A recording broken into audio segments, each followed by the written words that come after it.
Hello विद्यार्थियों, आप सभी को अपने चैनल एग्जाम प्री में स्वागत है। तो चलिए आज देख लेते हैं चैप्टर नंबर 10। ठीक है, तो इसके लिखे हैं जूठन को जो लिखने हैं ओम प्रकाश वाल्मीकि जी ने लिखे हैं। ठीक है, जूठन के जो लिखने वाले हैं ओम प्रकाश वाल्मीकि लिखे हैं। इसके जीवन का परिचय कर लेते हैं। ठीक है, जीवन परिचय से भी बहुत सारे रहते हैं। देखिए, ओम प्रकाश वाल्मीकि का जो जन्म होता है 30 जून 1950 ईस्वी को होता है। ठीक है, 30 जून 1950 ईस्वी को होता है। इनके जन्म स्थान की बात करें तो बरला जो पड़ता है मुजफ्फरनगर में। ठीक है, मुजफ्फरनगर में उत्तर प्रदेश। ठीक है, उत्तर प्रदेश के मुजफ्फरनगर में बरला में होता है इनका जन्म ओम प्रकाश वाल्मीकि का।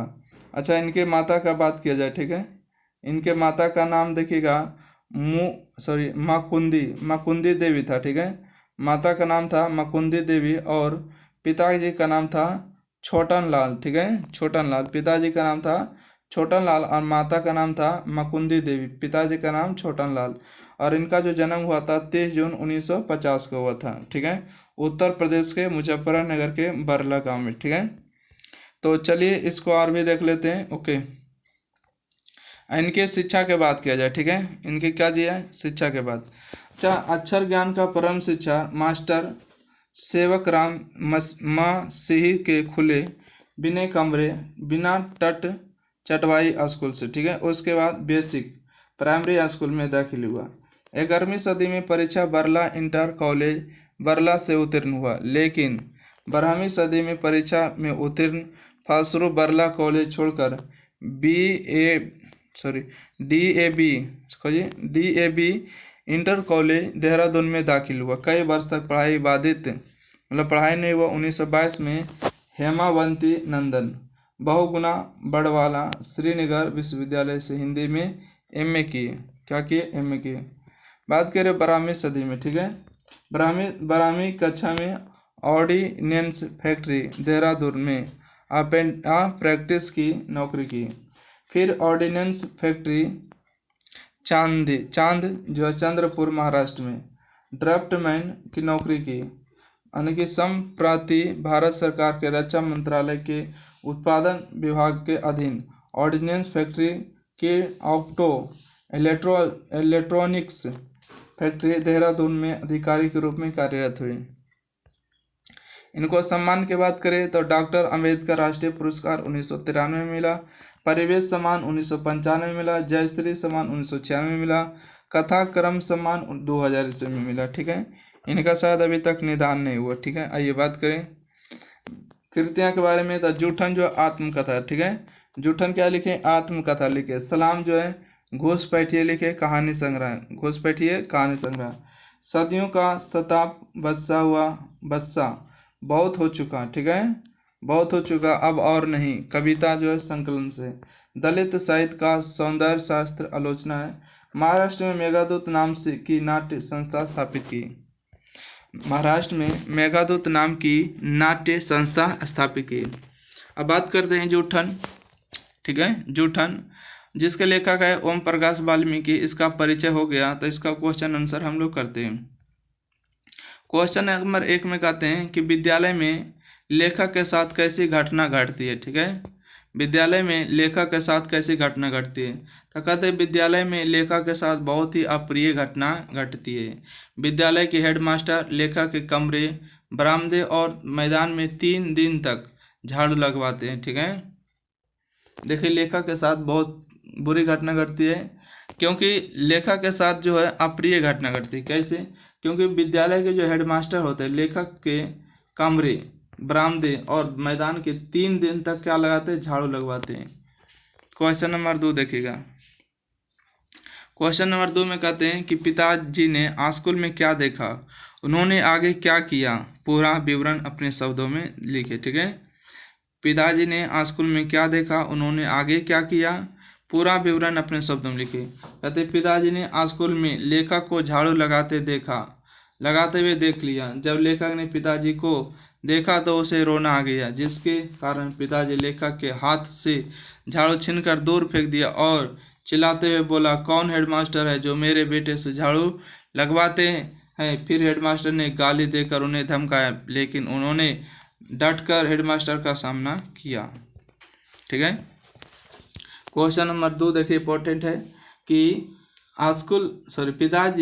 पिताजी ने स्कूल में क्या देखा, उन्होंने आगे क्या किया, पूरा अपने विवरण दीजिए। तो पिताजी जो है स्कूल में लेखक को झाड़ू लगाते हुए देखा। जब लेखक ने पिताजी को देखा तो उसे रोना आ गया, जिसके कारण पिताजी लेखक के हाथ से झाड़ू छीनकर दूर फेंक दिया और चिल्लाते हुए बोला, कौन हेडमास्टर है जो मेरे बेटे से झाड़ू लगवाते हैं। फिर हेडमास्टर ने गाली देकर उन्हें धमकाया, लेकिन फिर उन्हें डट कर सामना हेडमास्टर का किया। क्वेश्चन नंबर 3, ठीक है। क्वेश्चन नंबर 3 में कहते हैं कि बचपन में लेखक के साथ जो कुछ हुआ, आप कल्पना करें कि आपके साथ भी हुआ हो। ऐसी स्थिति में आप अपने अनुभव और प्रतिक्रिया को अपनी भाषा में लिखिए, ठीक है। बचपन में लेखक के साथ जो कुछ हुआ, आप कल्पना करें कि आपके साथ भी हुआ हो। ऐसी स्थिति में आप अपने अनुभव और प्रतिक्रिया को अपने भाषा में लिखें। बचपन में लेखक के साथ जो कुछ भी हुआ वह अच्छा नहीं हुआ। अगर वही घटना हमारे साथ हुआ होता तो हमें भी बहुत बुरा लगता। हम उसकी शिकायत करते और यह प्रयास करते कि ऐसी घटना दूसरे के साथ ना हो। क्वेश्चन नंबर 3 में कहते हैं कि किन बातों को सोचकर, ठीक है, किन बातों को सोचकर लेखक के भीतर कांटे जैसे उगने लगते हैं, ठीक है। किन बातों को सोचकर लेखक के भीतर कांटे जैसे उगने लगते हैं। तो जब लेखक छोटे थे तो उनके सभी परिवार दूसरे के यहाँ काम करते थे और बदले में उन्हें थोड़ा सा अनाज या जूठन मिलता था। शादी विवाह के मौके पर उन्हें मेहमान के खाना खा। देखिए, किन बातों को सोचकर लेखक के भीतर कांटे जैसे उगने लगते। तो लेखक जब छोटे थे तो उनके सभी परिवार दूसरे के यहाँ काम करते थे और बदले में उन्हें थोड़ा बहुत अनाज या जूठन मिलता था। शादी विवाह के मौके पर उन्हें मेहमान के खाने खा लेने के बाद जूठी पतली से बची हुई जूठन ही मिलती थी। इन सभी बातों के बारे में सोचकर लेखक के भीतर कांटे जैसे उगने लगते, ठीक है, कांटे जैसे उगने लगते हैं। क्वेश्चन नंबर 5 देखिएगा। दिन रात मार खप्पा कर भी हमारे पसीने की कीमत मात्र जूठन, फिर भी किसी को शिकायत नहीं, कोई शर्मिंदगी नहीं, कोई पश्चाताप नहीं, ऐसा क्यों? सोचिए और उत्तर दीजिए, ठीक है। दिन रात मार खप्पा कर भी हमारे पसीने की कीमत मात्र जूठन, फिर भी किसी को शिकायत नहीं, कोई शर्मिंदगी नहीं, कोई पश्चाताप नहीं, ऐसा क्यों? सोचिए और उत्तर दीजिए। कहते दिन रात मार खपा कर भी हमारे पसीने की कीमत मात्र जूठन, फिर भी किसी को कोई शिकायत नहीं, कोई शर्मिंदगी नहीं, कोई पश्चाताप नहीं। ऐसा इसलिए क्योंकि उस समय इस वर्ग के लोग के लिए ऐसा ही काम निर्धारित किया गया था, ठीक है। इसलिए क्योंकि उस समय इस वर्ग के लोगों के लिए ऐसा ही काम निर्धारित किया गया था। क्वेश्चन नंबर देखिएगा 6 नंबर। कहते हैं सुरेंद्र की बात को सुनकर लेखक विचलित क्यों हो जाते हैं, ठीक है। सुरेंद्र की बातों को सुनकर लेखक क्यों विचलित हो जाते हैं। तो सुरेंद्र की बात को सुनकर लेखक इसलिए विचलित हो जाते हैं क्योंकि उसे बचपन में एक घटना याद आती है। जब सुरेंद्र की बड़ी बुआ की शादी थी तो लेखक के माता पिता घर में खूब मेहनत से काम किया, ठीक है, खूब मेहनत से काम किया। फिर काम समाप्त होने के बाद लेखक की मां ने जब खाना मांगी तो सुखदेव सिंह त्यागी ने बड़ी बेइज्जती की, लेकिन आज उसी का पोता उनके द्वारा खिलाए गए भोजन का बड़ाई कर रहा है, ठीक है। आज उसी का पोता उनके द्वारा खिलाए गए भोजन का बड़ाई कर रहा है। क्वेश्चन नंबर 7 देखिएगा, ठीक है। कहते घर पहुंचने पर लेखक को देखा उनकी माँ क्यों से पड़ी है, ठीक है। घर पहुंचने पर लेखक को देखा उसकी माँ क्यों से पड़ी है, ठीक है। घर पहुंचने पर लेखक को देखा उसकी माँ इसलिए रो पड़ी है। देखिए रो पड़ी, यहाँ देखिए रो छूट गया। घर पहुंचने पर लेखक को देखा उसकी माँ क्यों रो पड़ी है। तो देखिए घर पहुंचने पर लेखक को देखा उसकी माँ इसलिए रो पड़ी क्योंकि माँ नहीं चाहती थी कि उनका बेटा चमड़ा उतारने जैसा घिनौना काम करे, ठीक है। माँ नहीं चाहती थी कि उनका बेटा चमड़ा उतारने जैसा काम घिनौना करे। अगला देखिएगा 8 नंबर व्याख्या करें। कितने क्रूर समाज में रह रहे हम जहाँ श्रम का कोई मूल नहीं बल्कि निर्धनता को बरकरार रखने का पड़ यंत्र ही था यह सब, ठीक है। व्याख्या करना है कि कितने क्रूर समाज में रह रहे हैं हम। यहाँ श्रम का कोई मोल नहीं, बल्कि निर्धनता को बरकरार रखने का षड्यंत्र की ही था यह सब। कहते हैं प्रस्तुत पंक्ति ओम प्रकाश वाल्मीकि के द्वारा रचित आत्मकथा जूठन से लिया गया है। इस पंक्ति के माध्यम से लेखक कहना चाहते हैं कि हमारे समाज में छोटे जातियों से बहुत कठोर काम करवाया जाता है और इस काम के बदले में गालियाँ भी सुननी पड़ती। ठीक है, क्या सुननी पड़ती है? गालियाँ भी सुननी पड़ती है।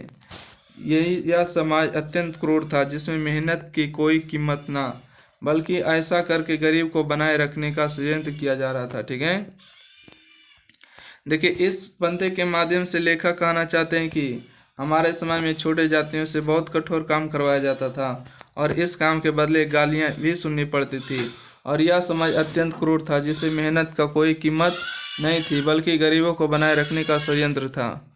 चलिए क्वेश्चन नंबर आगे देख। क्वेश्चन नंबर 9 कहते हैं लेखक की भाभी क्या कहती है, उनके कथन का महत्व बताइए। ठीक है, लेखक जब मरे हुए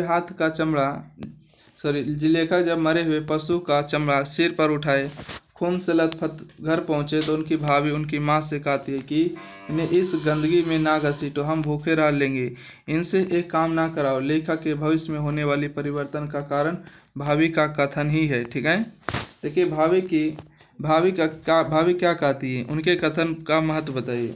जब लेखक मरे हुए पशु का चमड़ा सिर पर उठाए हुए खून से लथपथ घर पहुंचा तो उनकी भाभी उनकी माँ से कहती है कि इन्हें इस गंदगी के लिए ना घसीटो, हम भूखे रह लेंगे, इनसे एक काम ना कराओ। लेखक के भविष्य में होने वाली परिवर्तन का कारण भाभी है। चलिए तो क्वेश्चन नंबर समाप्त हुआ। ठीक है, 9 क्वेश्चन था, 9 क्वेश्चन आंसर समाप्त हुआ। वीडियो अच्छा लगे लाइक शेयर, चैनल को सब्सक्राइब करिएगा। Thank you for watching this video. Share करते रहिए। ठीक है दोस्तों।